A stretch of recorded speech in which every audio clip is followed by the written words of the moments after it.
On one hand, many whites expected free blacks to become these model middle class citizens. On the other hand, much of white society clung to certain beliefs and practices that often made this nearly impossible. Now, in this commentary, we're going to explore the role white society played in perpetuating the stereotypes and systemic barriers that confined free blacks to a low status and role in the early 1800s. And for us to do so, we're going to read from the book right here. It's called The Black Image in the White Mind by Dr. George M. Fredrickson. So let's go in here and turn to page 39, where he writes this. As the Reverend Robert B. Hall told the New England Anti-Slavery Society in 1832, a prejudice is generated in our youth against the blacks. Let's stop right here. He said a prejudice is generated in our youth against the blacks, meaning white society instilled a program of prejudice in the impressionable minds of the youth, which taught them a way to view and treat those they called blacks. And so the youth became the new vessel for keeping alive the ideas and prejudices against the blacks. Here we go. Which grows with our growth and strengthens with our strength. Meaning this prejudice is something that grows deeper and stronger as the youth get older and society reinforces those patterns of belief. Until our eyes are opened to the folly by a more correct feeling. Until one day they wake up from their slumber and realize that some of the biases and prejudices they inherited were irrational and incorrect. And so he's talking about a renewal of consciousness and beliefs which more accurately reflect the real world. So those known as whites, they had to do some inner growth and they had to go within themselves to get themselves back in touch with the human family, right? Let's keep reading. The abolitionist demand for immediate emancipation was in itself an implicit call for immediate racial brotherhood. If men could be converted to one, they would in effect be converted to the other. Meaning if the whites could accept the idea of freeing the blacks, then as a result, they could also accept the idea of racial brotherhood or equality amongst the two groups with different skin complexions and physical features, if you will. And so this sentence reflects the idealistic position of the abolitionist who believed that freeing the slaves would help overcome prejudice against the blacks, right? It was a lofty idea, but nothing could have been further from the truth. Now let's keep reading.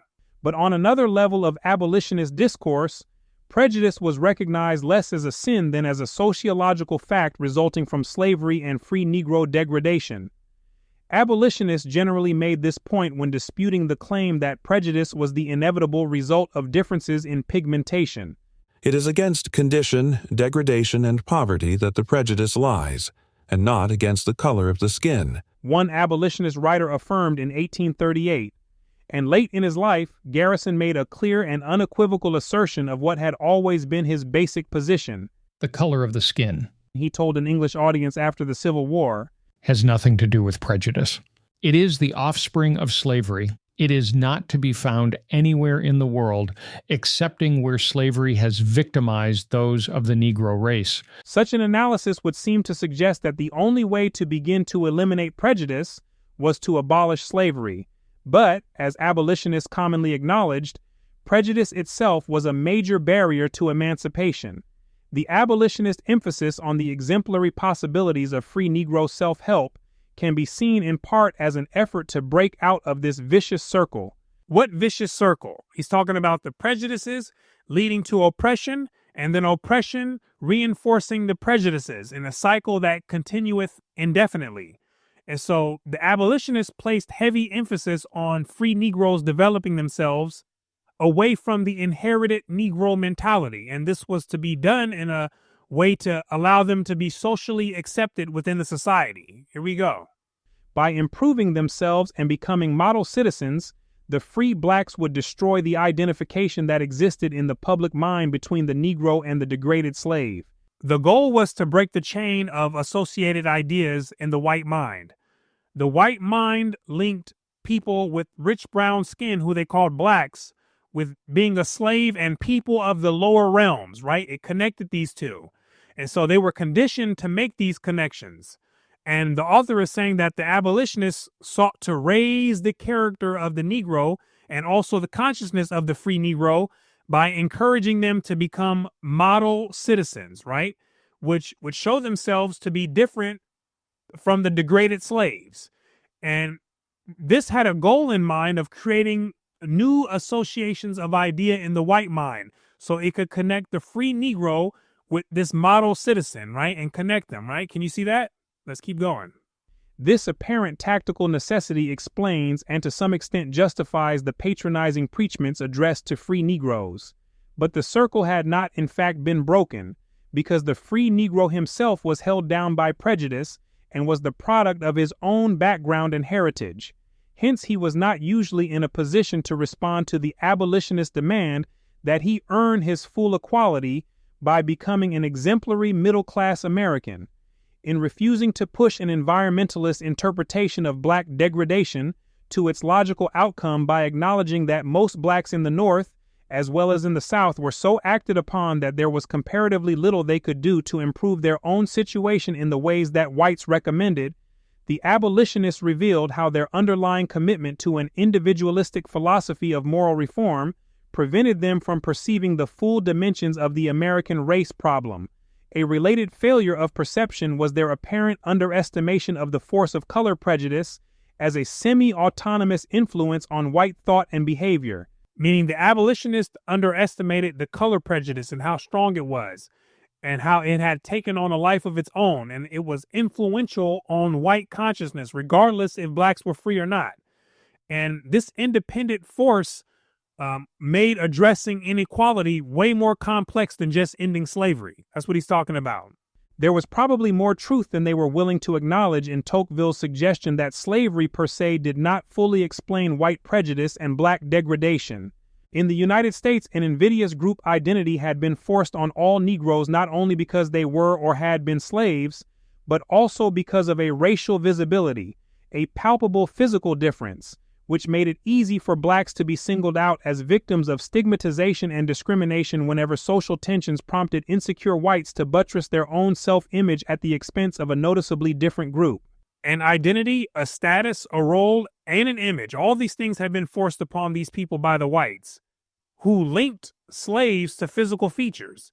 And by doing so, it made it easy to identify who was to be discriminated against and who was to be oppressed, which during times of social tension, many whites, especially the insecure ones, exploited this imposed identity to reinforce their own sense of superiority.